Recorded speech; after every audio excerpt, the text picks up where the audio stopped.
Well, there is a lot of noise about what this team might look like, and I'm about to be joined by Kurt Warner, a guy who led an offense very similar to the one that we just saw. Raheem Mostert with Marshall Faulk and Kurt Warner and Tua, Isaac Bruce, Torrey Holt, Jalen Waddle, Tyreek Hill.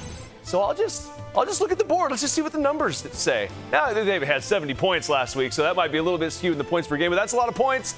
That's a lot of yards per game. That's a lot of passing. So we're going to install. And who better to install an offensive system for the Miami Dolphins than the man that was leading the Rams in '99 when I was back home watching them. So, Kurt, when you look at this Miami Dolphins team, what do they do to continue the role that they're on?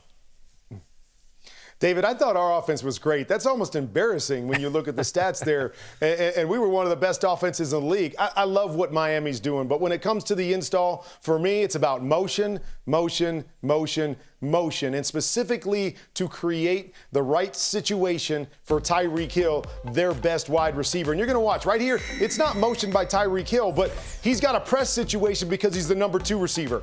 We're going to take the outside receiver and motion him down, which is going to shift the defense and give us a free release for our fastest player. What does that free release do? It allows our quarterback to play with timing. You see it, hit the back foot, let the ball go because he's not impeded or slowed down in what they're trying to do. Okay, now we'll add a little motion for Tyreek Hill, which reminds me a little bit of another situation I was in, playing arena football. We're going to get Tyreek Hill, the fastest guy in the league, going 100 miles an hour on the snap of the football, and you can see what this does to the corner. He is almost crossed over and running out of there on the snap. Easy little pitch and catch for a nice 18-yard comeback. And here we are on the bottom. Now we're going to use Tyreek Hill on the inside to run a choice route. What are we going to do?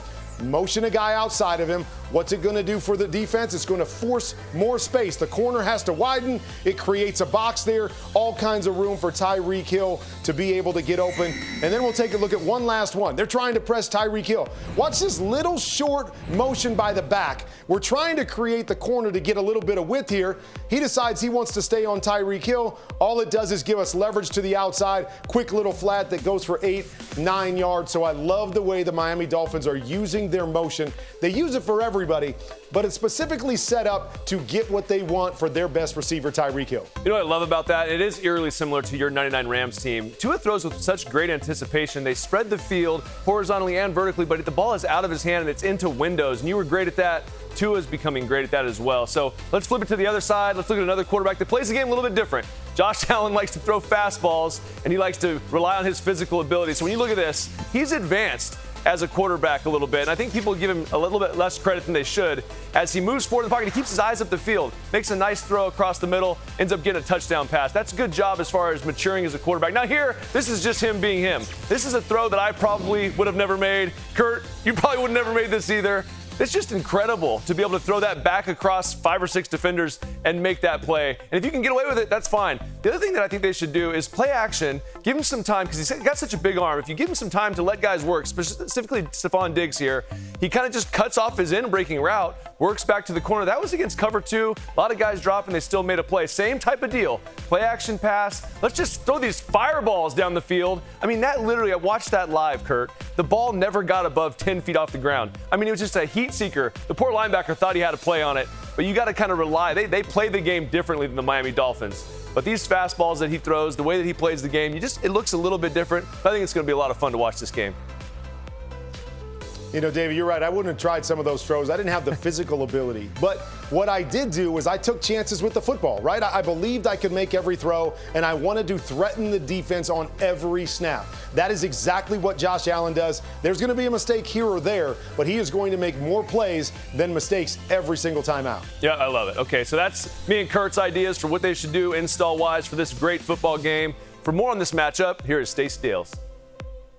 What an AFC East showdown we are in store for in Buffalo this weekend. Miami with its #1 total scoring, passing, and yes, rushing offense, traveling to see the Bills, who rank 2nd in total defense.